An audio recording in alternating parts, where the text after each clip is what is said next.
할렐루야. 우리에게 따스한 봄날 허락하신 우리 주님께 찬양과 영광을 올려드립니다. 우리 이사야 30장 26절 말씀을 읽으면서 우리 오늘 말씀 시작하도록 하겠습니다. 같이 한번 읽겠습니다. 시작. 여호와께서 자기 백성의 상처를 싸매시며 그들의 맞은 자리를 고치시는 날에는 달빛은 햇빛 같겠고 햇빛은 7배가 되어 7날의 빛과 같으리라. 아멘. 하나님께서 오늘 예배 시간 가운데 운행해 주셔서 우리가 읽은 이사야 30장 26절의 말씀처럼 우리 하나님께서 자기 백성의 모든 상처를 싸매어 주시고 자기 백성들의 모든 맞은 자리를 고쳐 주셔서 달빛은 햇빛으로 변하고 햇빛은 7날의 빛과 같은 하나님의 놀라운 치유의 광선이 바라는 복된 예배 시간이 되시기를 주님 이름으로 축원합니다. 우리 옆에 분들과 함께 인사하겠습니다. 우리는 하나님의 자녀입니다. 주님의 치유를 체험합시다.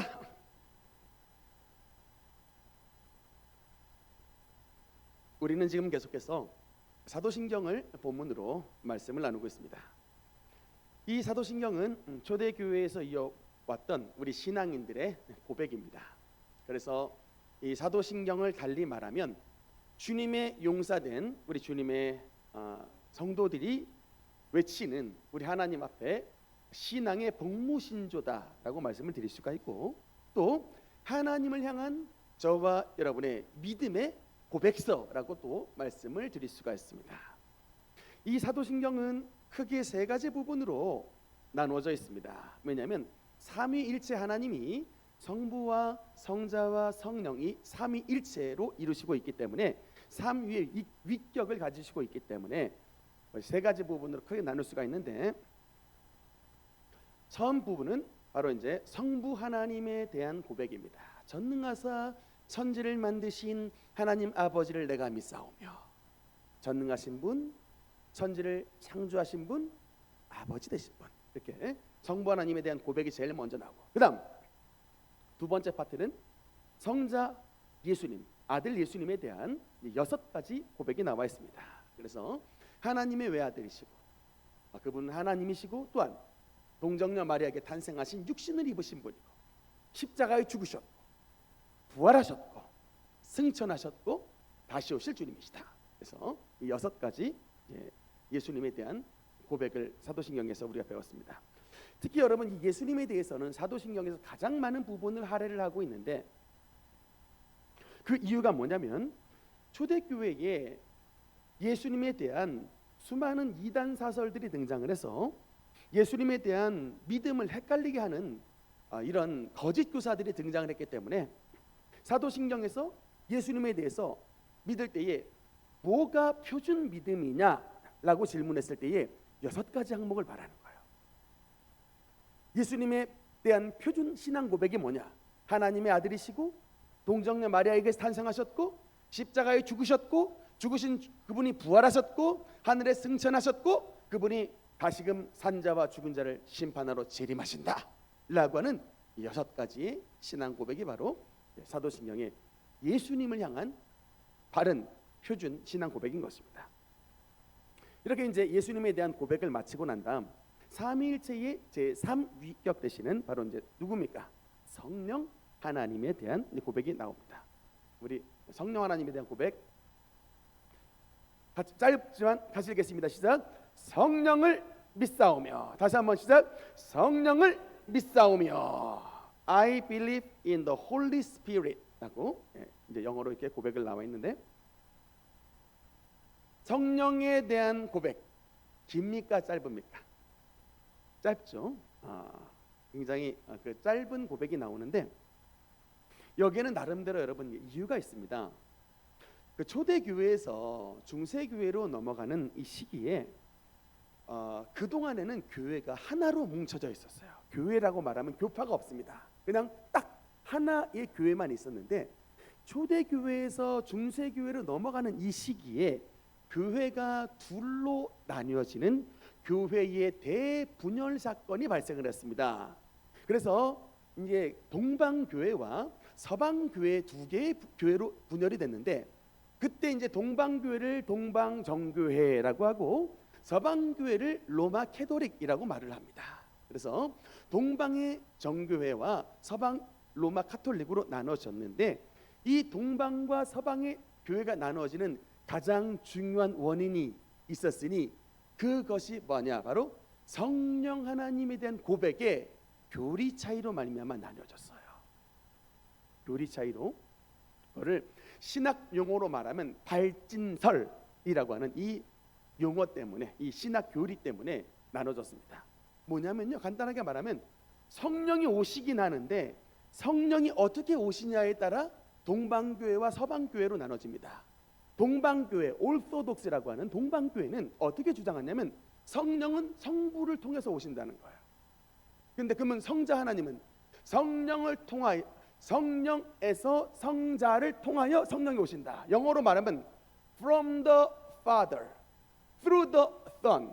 다시 from the Father, 아버지에게서부터 through the Son, 아들을 통하여 오신다 하는데, 우리 이제 서방교회의 전통은 뭐냐면 그게 아니고 from the Father and the Son입니다. 즉 아버지와 아들로부터 성령은 오신다라는 거예요. 그러니까 동방교회는 그냥 아들은 그냥 통로일 뿐이지 아버지에게 오신다라는 것인데, 서방교회 전통은 아니다, 아버지와 아들로부터 성령이 오신다라는 이 교리의 차이로 말미암아 동방교회와 서방교회가 나뉘어졌습니다. 다음 사진 한번 볼까요? 최근에 그 동방교회와 서방교회의 수장, 교황과 이 동방교회 이게 최고 높으신 분은 총대주교라 불러요. 교황이라고 말하지 않습니다만 어쨌든 가장 꼭대기에 있는 분입니다. 서방교회 수장인 교황과 동방교회 수장인 이 총대주교가 1000년 만에 만났다라고 해서 최근에 이제 뉴스에 한번 나왔던 적이 있습니다. 어쨌든 이게 교회의 대분열 사건, 이 왜 나타났냐, 바로 이 성령에 대한 교리 차이로 말미암아 동방교회와 서방교회로 나눠지게 됐다. 여러분께서 이 정도로 알고 계시면 굉장히 이제 교회사에 대해서도 좀 박식하구나라고 여러분께서 그런 평가를 받으실 수 있을 것이다.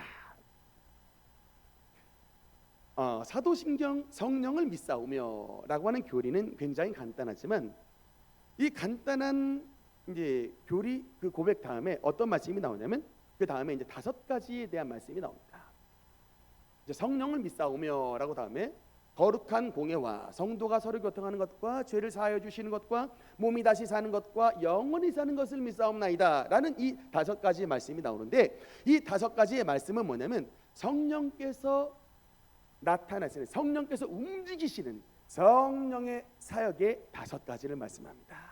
그래서 성령께서 사역을 하셨을 때 교회가 세워지고, 성령께서 역사하셨을 때에 성도 간의 교제가 나타나고, 성령께서 역사하셨을 때에 죄사함과 몸의 부활과 everlasting life, 주님의 자녀들에게 주시는 영생의 은혜를 주신다. 이것이 이제 성령님의 역사입니다. 이 부분에 대해서 이제 다음 시간서부터 자세히 나눌 것이고, 오늘은 성령께서 어떤 분이신가, 성령을 믿사오며라는 파트인데, 그 믿는 성령이 과연 어떤 분이신가에 대해서 이 부분에 초점을 맞춰서 말씀을 나누도록 하겠습니다. 일단 초대교회에 있었던 성령님의 오해, 한 번만, 성령에 관한 이단들이 등장을 했습니다. 여러분, 이게 사도신경이 괜히 나온 게 아니라고 말씀을 드렸죠. 그러니까 언제나 여러분, 이게 좋은 것이 있으면 가짜들이 등장을 해요. 우리 교회도 마찬가지입니다. 바른 진리를 가지고 있지만, 그래서 여러분, 바울이 뭐라고 말을 했냐면, 내가 에베소 지역에서 이 두란도에서 너희를 가르쳤지만 내가 떠나고 나면 교회 안으로 거짓 선지자, 거짓 교사들이 들어와서 굉장히 교회를 흐리게 할 것이다 라는 예언의 말씀을 남겨놨는데, 여러분, 예수님에 대해서만 그런 게 아니라 성령 하나님에 대해서도 성령님을 무척이나 헷갈리게 만드는 가짜 이단들이 등장을 했습니다. 그 중에 한 가지가 뭐냐면 양태론적 이단이라고 하는 것인데, 여러분, 양태론적 이단 한번 들어보셨어요? 이게 말하자면 간단합니다. 이거 뭐냐면, 양태론적 이단은 삼위일체 하나님을 인정하지 않아요.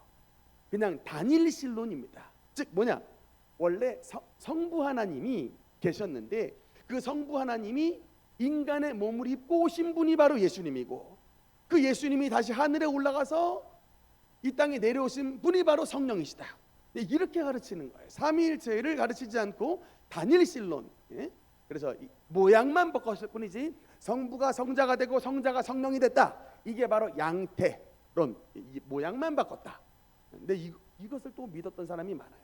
특히 두 번째 이 사벨리안주의는 더 심각합니다. 왜냐하면 AD 3세기경에 사벨리우스라고 하는 초대교회 거짓 교사가 등장을 했는데, 이 사벨리우스는 성령에 대해서 어떻게 가르쳤냐면 아주 엉터리였는데 뭐냐, 성령이란 하나님의 에너지다, 성령은 하나님의 능력이다 라는 거예요. 그래서 이게 무슨 말이냐면 성령은 그냥 힘, 에너지, 물질 이런 거기 때문에 마치 말하자면 여러분, 우리 전기를 쓸 때 어때요?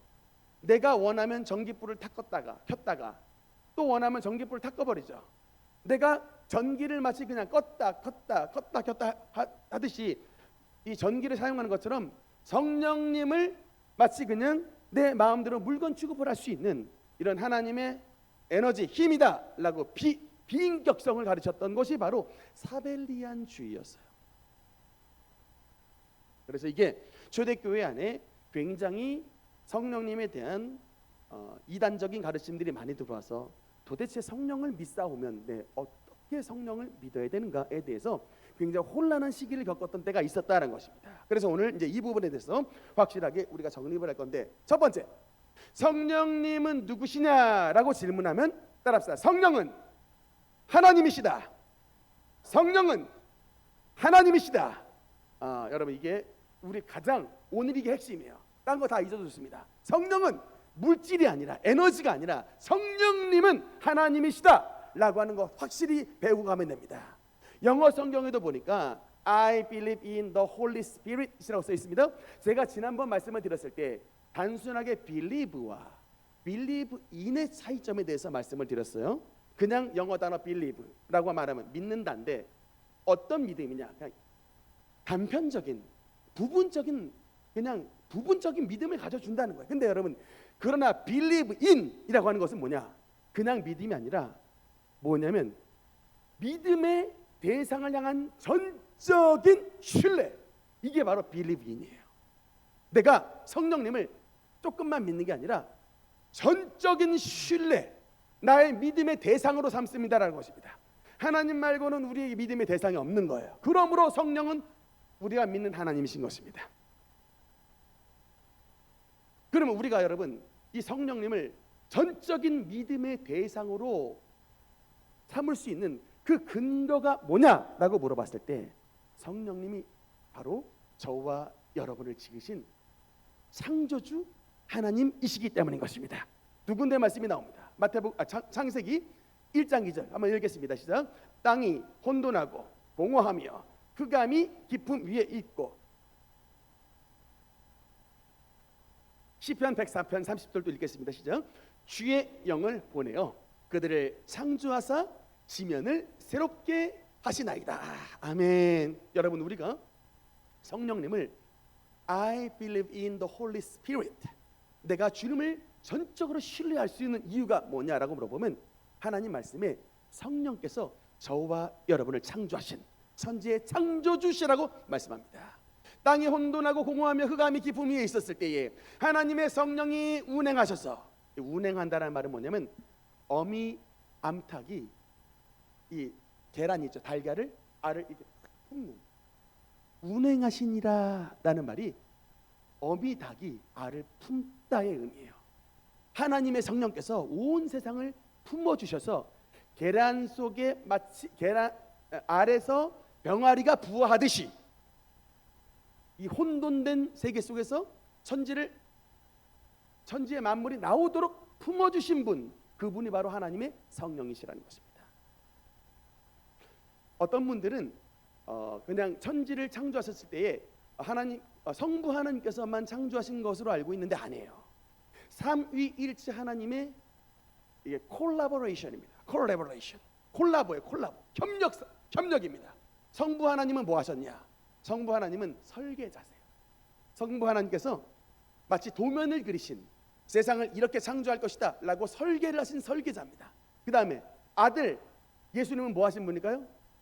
설계도대로 만드신 분, 만드신 분. 그러면 성령 하나님은 만드신 만물 가운데 에너지를 불어넣으신 거예요. 기계도요, 여러분. 기계를 만들 때 설계 도면이 있어요.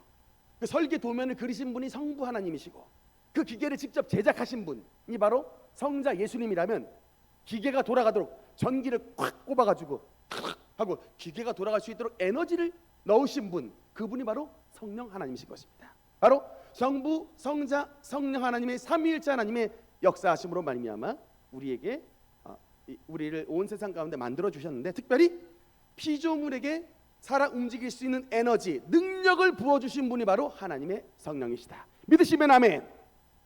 아멘. 그럼 이제 질문을 또 하겠습니다. 이제 제가 사도신경 강의를 할 때는 여러분께 좀 일부러 질문식으로 말씀을 좀 드리는데, 질문. 목사님, 나름대로 교회를 다닌다고 다녔는데 왜 우리는 평소 성령님의 역사에 대해서 잘 체험하지 못할까요?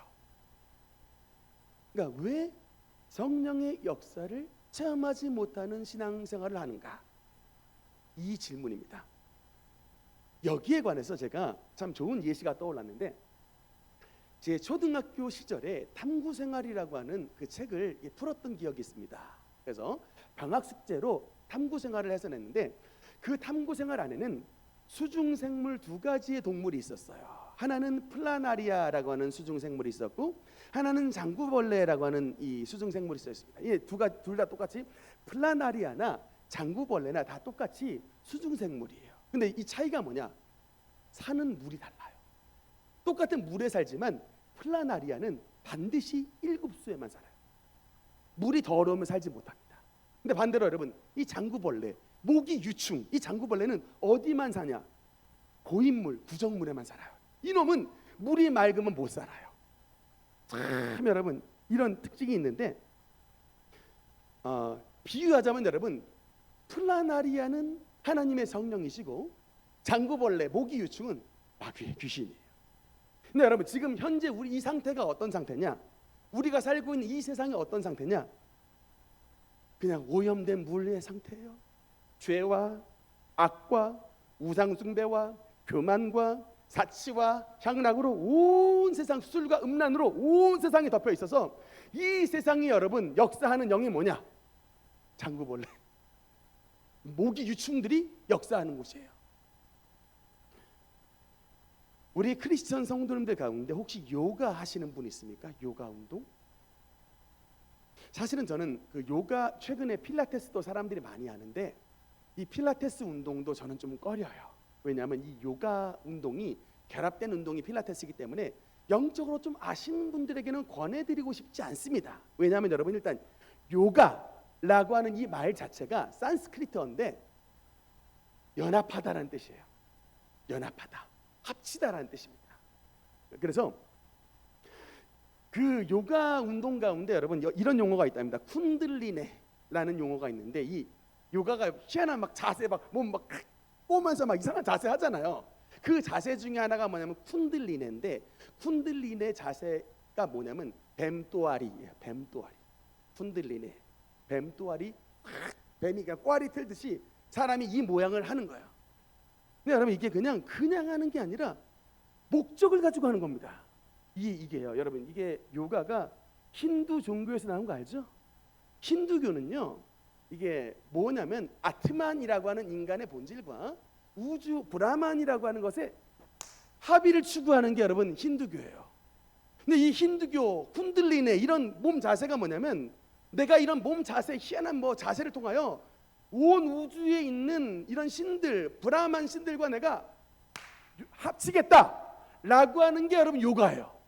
종교제입니다. 이런 자세를 통하여 신의 세계로 나가겠다는 겁니다. 근데 여러분, 여기에 조금만 깊이 들어가면 명상을 합니다. 진짜예요. 그래서 거기에 있는 그 신들과 만나겠다고 하는 건데, 그리고 그 신들과 하나를 추구하겠다는데, 거기에 있는 신들이 한결같이 뭐라고요? 한결같이 모기 유충, 장구벌레들이, 영적인 전부 귀신들입니다. 여러분, 제가 담대하게 말할 수 있습니다. 예수님을 믿기 전에 여러분 영적 체험들 하셨을 거예요. 그 영적 체험들 99.999%는 다 귀신의 역사예요. 이 세상은 죄로 오염된 세상입니다. 오급수예요. 부정물이에요. 생물이 살고 있긴 한데 모두 다 장구벌레들, 모기, 유충들이 살고 있는 거예요. 그것들과 합치겠다고요? 세상에 합칠 게 없어가지고 모기, 유충, 장구벌레들하고 합칩니까? 그것들과 하나가 됩니까? 무지야, 무지. 여러분, 오늘 분명 말씀에 요한복음 14장 말씀에 보니까 분명히 말씀합니다. 이 부분에 성경을 말씀해요. 17절의 말씀을 보면 그는 진리의 영이라. 성령은 진리의 영인데 세상은 능히 그를 받지 못하나니 이는 그를 보지도 못하고 알지도 못합니다. 여러분, 세상은 성령님을 보지도 못하고 알지도 못한답니다. 그를 받지도 못한대요. 자연스럽게 있는 게 여러분 성령님의 역사가 아니라 이 세상의 역사는 모든 영적인 활동들은 대부분이 귀신의 역사예요. 그래서 여러분 우리가 하나님의 성령의 역사를 체험하지 못하는 것입니다. 이 오염된 세상 속에 살고 있기 때문에. 그래서 우리가 이 하나님의 생명이신 주님의 성령의 은혜를 체험하려면 반드시 거쳐야 되는 관문이 있는 거예요. 반드시 이 관문을 거쳐 나가야 주님을 만나는 것입니다. 그것을 보여주는 말씀이 뭐냐? 바로 구약시대 성막인 것입니다. 여러분, 성막 그림 한번 볼까요? 출애굽기 25장서부터 보면 바로 저 성막 그림이 있는데 저게 뭐냐? 한마디로 말하자면 하늘 가는 밝은 길이에요. 저 성막 그림을 통하여 우리 죄인된 인간이, 이 장구벌레, 모기, 유충이 가득한 인간이 그 악한 영들의 영향을 받는 게 아니라 하나님의 성령을 받는 하나님의 사람으로 어떻게 나아갈 수 있느냐를 보여주신 것이 바로 구약의 성막인 것입니다. 여러분, 특히 성막 안에 있는 저 세 번째 그 기물이 바로 금촛대인데, 여러분 우리 금요기도에 참여하신 분들 금촛대, 제가 이것을 뭐라고 말씀을 드렸죠? 성령을 상징하는, 왜냐하면 금촛대가 7개의 기둥이 있어요. 근데 이사야서의 말씀을 보면 하나님은 7영이라고 말해요. 지혜와 총명의 신이요 모략과 재능의 신이시요 지식과 여호와를 경외하는 하나님의 영, 그것이 바로 성령인데, 그래서 7개의 기둥이 있습니다. 근데 여러분 저 금촛대가 뭐냐면 세 번째 성막의 기물이에요. 다시 한번 큰 그림 보여주시면, 저 금촛대로 나아가기 전에 반드시 두 개의 기물을 거쳐야 됩니다. 저 첫 번째 번제단, 두 번째 물두멍을 거쳐서 세 번째 금촛대에 들어가는 거예요. 여러분, 제가 말씀드렸죠? 번제단이 뭘 상징한다? 예수님의 십자가. 그 다음에 물두멍은 뭘 상징한다? 회개, 생활의 회개. 여러분, 바로 이겁니다. 우리가 어떻게 하나님의 금촛대, 주님의 성령과의 만남을 가질 수가 있냐? 번제단으로 상징되는 예수 그리스도의 십자가를 믿음으로, 두 번째 물두멍 앞에서 우리의 모든 죄를 씻어냄으로 말미암아 세 번째 하나님의 성령의 충만을 받게 되는 것입니다. 저 두 개의 거 없이 그냥 하나님의 성령 앞으로 나갈 수가 없어요. 반드시 성령을 만나려면 예수님의 십자가를 믿고 그 믿음으로 우리의 모든 지난날의 죄를 씻어버리는 회개를 하고 난 다음 세 번째의 하나님의 기물인 금촛대로 나아가게 되는 것입니다. 이것이 바로 하늘 가는 밝은 길을 보여주신 것입니다. 오늘 정말 우리가 하나님의 성령의 역사하심을 체험하기 원하면 정말 우리는 번제단에서 예수님의 십자가를 확신해야 되는 거예요. 교회에 나오면서 아직도 예수님을 못 믿는 사람이 있습니까? 정말 회개하셔야 돼. 여러분, 교회에 나오셨으면 반드시 번제단으로 상징된 저와 여러분을 위해 놋제단 위에 하나님의 제물이 되신 주 예수 그리스도의 십자가를 바라볼 수 있는 믿음이 있어야 되는 것입니다. 그리고 그 십자가를 믿으면 물두멍 앞에서 물로써 우리의 모든 죄를 씻어내야 돼요. 그래야 세 번째 기물인 하나님의 금촛대, 하나님의 성령의 역사를 누리게 되게 되는 것입니다. 혹시 우리 성도님들 가운데 돈이 많다고 구원에 가깝다, 돈이 많으면 구원받기 쉽다라고 생각하시는 분이 있습니까? 여기에는 성경에 중요한 교훈 한 가지가 있는데, 성경에 보니까 시몬이라는 사람이 있어요. 그런데 예수님의 제자 베드로도 본 이름이 시몬인데, 지금 사도행전 8장에 나오는 시몬은 그냥 시몬이 아니고 마술사 시몬입니다. 돈을 많이 벌었어요. 근데 어떻게 돈을 벌었는 거 봤더니 마술로 돈을 번 거예요. 근데 이 마술로 돈을 번 게 우리나라의 뭐 최현우 마술사처럼 그냥 트릭을 써가지고 하는 마술이 아니라 영의 마술이에요. 진짜 귀신 받아가지고, 귀신 받아서 이 사마리아 성읍에 살고 있는 사람들에게 귀신을 받아가지고 영으로 하는 마술로서 돈을 많이 벌었습니다. 그런데 이때 어느 날 보니까 사마리아 성에 빌립이라는 분이 오셨는데 집사님이에요. 빌립 집사님이, 집사님들 좀 반성하셔야 된다니까. 우리 집사님들 성령 역사는 다 목사님 하는 걸 생각하죠. 사마리아 성에 들어갔던 빌립은요, 장로님도 아니고 집사님이셨다고. 사도행전 6장에 나오는 스데반도요, 성령과 권능이 충만했는데 집사님이셨다니까. 그러니까 이게 목사님만 성령 사역을 하시는 게 아니라 집사님들도 하셔야 된다. 그 성령 충만하셨던 집사님 빌립이 사마리아 성에 들어갔는데 보니까 막 안진뱅이 막 벌떡벌떡 일으키고 하나님의 놀라운 기적이 나타나고 막 귀신이 따라가는 이런 역사들이 빌립 집사님에게 나타나니까 저 모습을 누가 봤냐면요, 마술사 시몬이 봤습니다.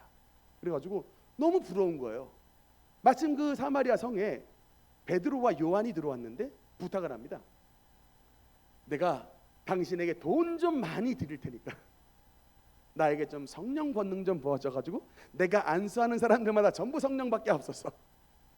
그랬더니 여러분 베드로의 반응이 뭐냐? 20절 말씀 한번 읽겠습니다. 시작. 베드로가 이르되 내가 하나님의 선물을 돈 주고 살 줄로 생각하였으니 내 은과 내가 함께 망할지어다. 하나님의 성령은 물질에 얽매이지 않는다는 겁니다. 사실 여러분, 우리는 지금 돈이면 다 되는 세상 속에 살고 있어요.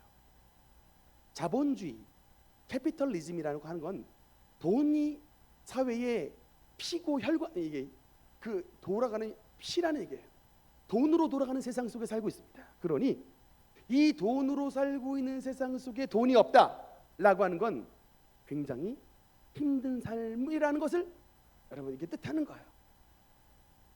돈이 많이 가지고 있으면 큰 소리 치고 돈 없으면 주눅 드는 것이 바로 자본주의 세상에서의 원리이지만, 그러나 여러분 우리가 분명하게 알아야 할 것은 세상 사람들은 그렇게 살아도 우리 하나님의 천국의 본향을 두는 우리들은 이 베드로가 말했던 것처럼 이 마술사 시몬이 하나님의 성령을 돈으려고 사려고 했을 때 네가 돈과 함께 망해버리라고 말할 정도로 강한 여러분 이 선긋기가 있어야 되는 거예요.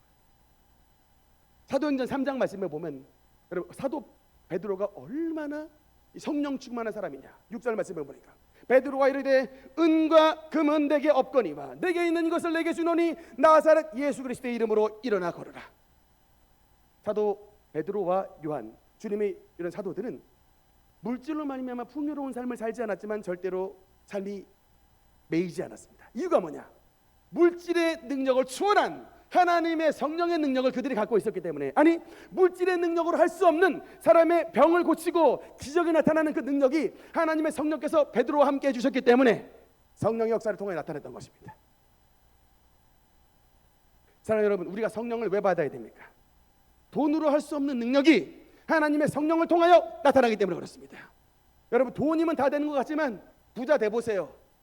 제가 얼마 전에 유튜브 하나를 봤는데 유명한 정신과 의사가 표현을 했습니다. 우리 지금 강남에 사는 것을 대부분 사람들이 강남 입성이라는 표현을 써요. 근데 강남에 너도 나도 들어가고 싶어합니다. 특히 저 뭐 논현동 이쪽 아파트 보니까 얼마 전에 아파트 가격이 한 200억 되더라고요. 저런 아파트는 도대체 누가 사는가 싶은데, 근데 그 정신과 의사가 하는 말이 뭐냐면 이런 표현을 썼습니다. 강남은 거대한 정신병동과 같다라는 표현을 쓰더라고요. 그 부잣집에서 살고 있는 사람들이 평안하게 살면 얼마나 좋아요? 그런데 부자가 되기 위해서 너도 나도 너무나 애를 많이 쓰다 보니까 너무나도 막 잠도 못 자고 막 있는 힘을 다하다 보니까 심지어는 부자가 되려고 남들에게 막 사기도 치고 나쁜 방법을 써서라도 막 이제 부자가 됐어요. 일단 들어는 갔는데 불안한 거죠. 돈을 잃어버릴까 봐. 불안한 거죠. 잠이 안 오니까.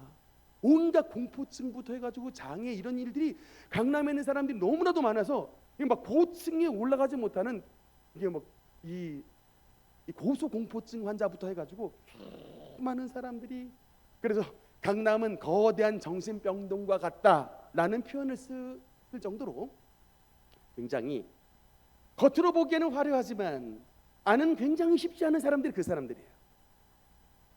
여러분 그러나 정말 우리 하나님의 성령께서 오늘 우리에게 임하여 주시면 물질로 해결할 수 없는 하나님의 놀라운 은혜를 베풀어 주시는 것입니다.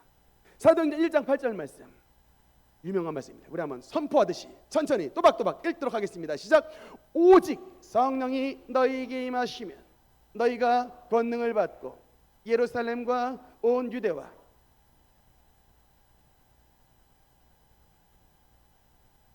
아멘. 성령을 왜 받아야 되느냐? 오직 성령이 너희에게 임하시면 예수님께서 약속합니다. 너희가 권능을 받게 된다라고 말씀합니다.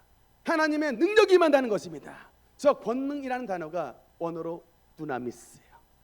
우리 능력교회가 영어 이름으로 지축 두나미스 처치입니다. 아셨습니까? 이 두나미스라는 단어가 다이너마이트의 어원이 되는 말이에요. 다이너마이트, 그 조그만한 폭약이 확 폭발을 했을 때에 어마어마한 바위를 깨뜨려 버립니다. 그것이 바로 하나님께서 우리에게 약속하신 성령의 권능인 것입니다. 정말 여러분, 우리가 세상 나가면 우리보다 잘난 사람 많아요. 우리보다 좋은 집안에 살고 있는 사람 많습니다. 우리보다 학벌 뛰어난 사람 많아요. 내가 돈 많은 것 같은데 밖에 나가보면 나보다 돈 많은 사람 정말 많습니다. 정말 똑똑한 사람 많아요. 그래서 여러분, 언제나 결론이 뭐냐면 사람을 보며 세상을 볼 땐 만족함이 없습니다. 얼마나 많이 벌어보세요. 여러분, 그게 만족함이 되나? 더 벌려고 가지. 진짜 그렇더라니까요. 근데 여러분, 성령께서 우리에게 임하시면 권능을 주시는데 그 권능은 세상에 비교할 수 없는, 세상에 줄 수 없는 권능을 우리에게 주시는 것입니다. 우리 예수님을 믿는 사람들에게 주시는 약속이 하나님의 성령을 받으면요, 우리는 정말 하나님 안에서 능력 있는 사람이 된다는 것입니다. 아멘입니까? 무기력한 사람이 아니라 능력 있는 사람이 되게 만들어 주십니다. 제가 예전에 참 너무나 무기력한 삶을 살아서 진짜, 여러분 혹시 종로에 나가 보신 분 경험하셨는지 모르겠는데, 저는 종로에 한번 나갔다 하면 사람들한테 맨날 붙잡혀요. 한 번도 이 블럭에서 그냥 넘어간 적이 없어요. 맨날 붙잡혀. 누구한테 붙잡히냐? 얼굴이 참 복 있게 생기셨네요. 도를 아십니까? 있죠? 하여튼 정말이에요. 이게 그냥 넘어가는 법이 없어요.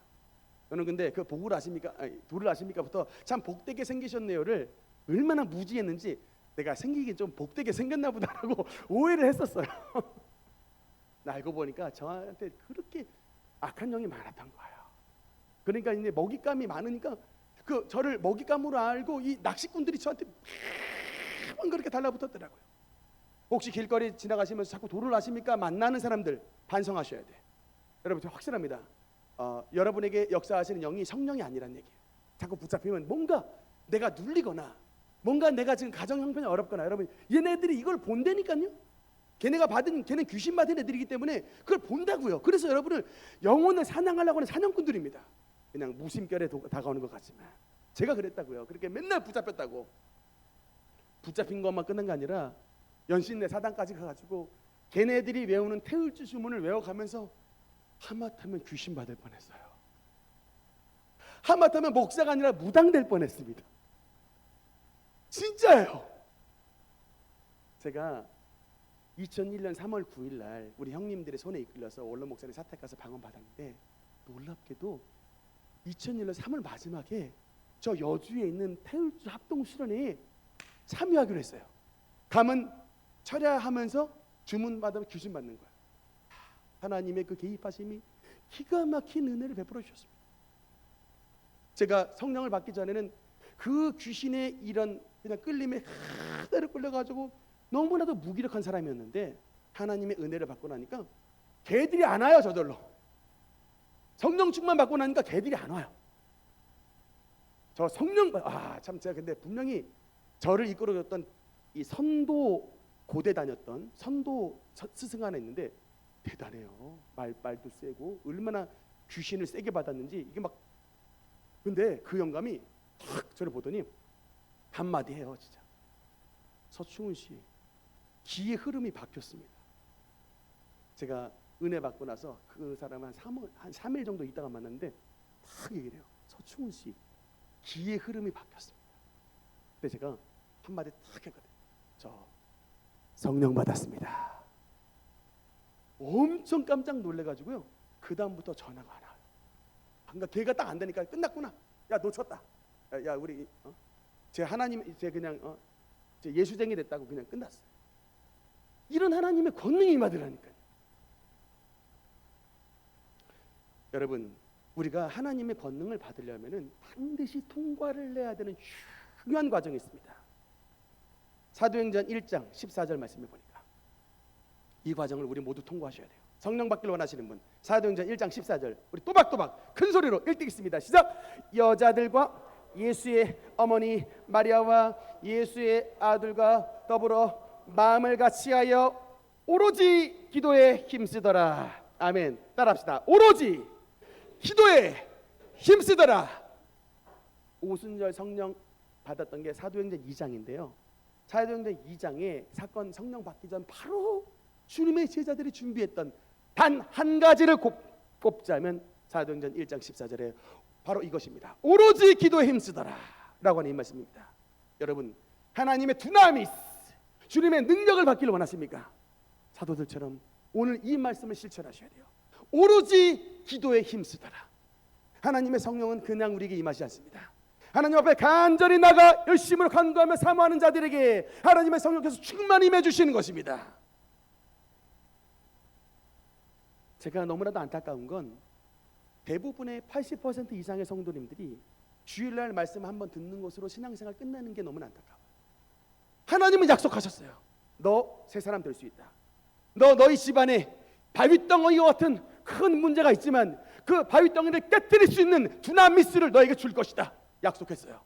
근데 그 약속을 진짜로 경험하지 못합니다. 왜요? 성령이 임하시지 않으니까. 성령이 임하면 너희가 권능받고 바위덩이가 떨어져 나가면 하나님의 증인이 되는 이런 은혜를 주시겠다고 했는데 성령이 임하시지 않으니까 역사를 체험하지 못합니다. 그러므로 성령이 임하시려면 우리가 주님의 어머니와 주님의 형제들과 주님의 사도들처럼 마음을 같이하여 오로지 집중하여 기도를 했다고 이 자세를 가져야 되는 것입니다. 여러분, 다른 거 어려워도 금요 기도에 한번 나와보세요. 우리 지금 겟세마네 기도회 하고 있습니다. 금요일날 겟세마네 기도회 합니다. 하루에 몇 시간 기도할까요? 그래서 집회를 3시간 해요. 3시간 동안 찬송 부르고 말씀 듣고 기도합니다. 여러분, 뭐 때문에 이렇게 할까요? 우리도 쉬고 싶은데 이거 한 번 하면 목이요 설교할 때 너무너무 힘들어요. 맨날 쉬고 있잖아요. 그럼에도 불구하고 하잖아요. 뭐 때문에 합니까? 두나미스의 약속 때문에 하는 거예요. 바위를 깨트리는 능력을 너에게 주겠다는 거예요. 가정에 있는 바위덩이, 교회에 있는 바위덩이, 삶에 있는 바위덩이와 같은 문제를 폭파시켜버리는, 그리고 그 모든 문제가 떠나가버리고 하나님의 살아계심을 증거하는 그런 기적을 베풀어 주시겠다는 그 약속 붙들고 기도하는 것입니다. 나오시라는 거예요.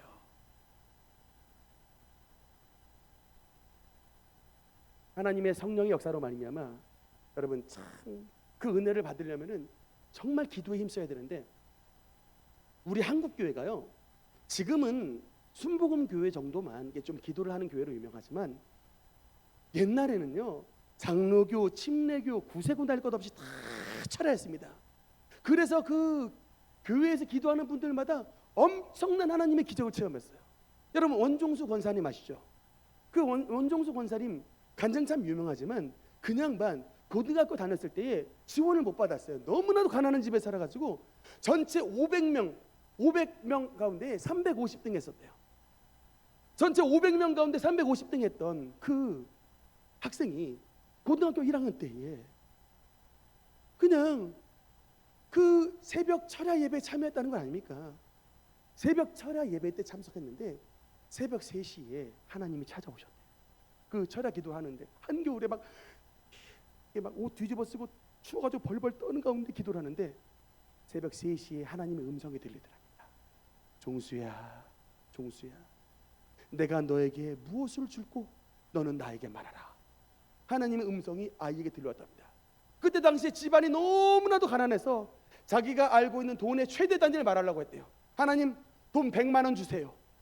이거 말하려고 그랬대요. 근데 어린 학생이었으니까 당시에 100만 원이 최고의 높은 단위였대요.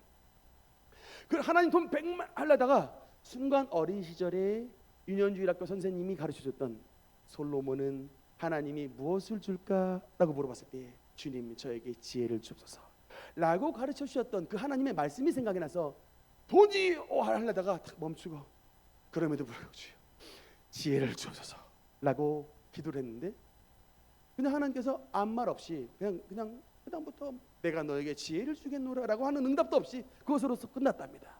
그러고 나서 아침에 새벽기도를 갔다가 새벽기도 끝날 때 로마서가 총 16장이거든요. 16장 로마서를 그날따라 한번 쫙 읽었대요. 로마서 1장부터 16장까지 쫙 읽고 학교를 갔는데 건물을 이렇게 보는데 건물 위에 로마서 1장부터 글씨가 다 보이더라고요. 글씨가 주 예수 그리스도의 종 바울은 하나님의 종으로 택정하심을 받아, 글자가 막 나타나더래요. 이게 도대체 어떻게 된 거야? 고개를 이렇게 했더니 다음 장으로 착 하고 넘어가더래요. 2장 또 2장 내용이 나오고, 그랬더니 3장 내용이 나오고. 어떤 지혜를 받았느냐?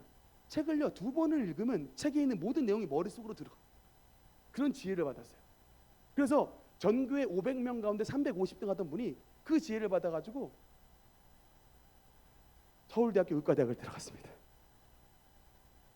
한 가지 못했던 게 뭐냐면 100점을 못 맞았던 게 수학이래요. 왜냐하면 수학은 이게 안 되잖아요. 풀어야 되니까. 풀어야 되니까 이게 안 돼가지고 수학은 조금 안 됐는데 나머지 모든 과목은 그냥 책만 2번 읽으면 그냥 이렇게. 그러니까 이게 물론 노력을 하셨대요. 노력하셨는데 그 노력하면 책이 머릿속에 다 박혀지는. 이걸 돈으로 살 수 있겠습니까? 여러분 이 지혜를 돈으로 살 수 있겠냐고요. 하나님의 성령께서 역사하시니까 가난도 뚫어내고 이 무지도 뚫어내고 정말 하나님의 높은 바위 위에 두시는 하나님의 살아계심을 증거하는 놀라운 하나님의 사람의 이 간증을 참 은혜롭게 하신 간증, 이것이 바로 하나님의 성령님이 역사하신 것입니다. 그 원종수 권사님이 항상 강조하는 게 있어요. 특히 뭘 강조하시냐? 방언기도. 방언기도를 통해서 하나님을 만났고 그 만난 하나님을 새벽 3시에 철야기도를 통해서 주님의 음성을 들었을 때 하나님의 나에게 놀라운 지혜를 주셔서 그분 미국의 암 전문의, 보스턴의 미국 암 전문의 의사가 되셨습니다. 우리에게 희망을 주는 거예요. 여러분 집안 별 볼 일 없어도 원종수 권사님 집안 별 볼 일 없었어요.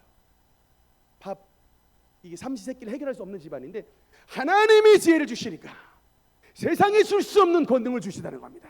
이것이 바로 두나미스, 주님의 권능인 거예요. 우리 사도신경 고백할 때에 성령을 믿사오며 라는 이 고백 속에서 여러분 무엇을 주님 앞에 바라봐야 됩니까? 하나님, 내가 믿는 하나님의 그 역사를 통하여 초대교회에 하나님께서 주님의 사도들과 주님의 제자들에게 부어주신 하나님의 권능을 부어주셔서 그 사마리아 성읍을 하나님의 도시로 바꾸게 하여 주시고 원종수 권사에게도 부어주신 하나님의 지혜 또한 부어주셔서 하나님의 놀라운 은택을 누리며 살아가는 우리 모든 성도가 되게 하여 주시옵소서. 그런 은혜가 여러분의 삶 가운데 나타나게 되시기를 주님 이름으로 축원합니다. 기도하시겠습니다.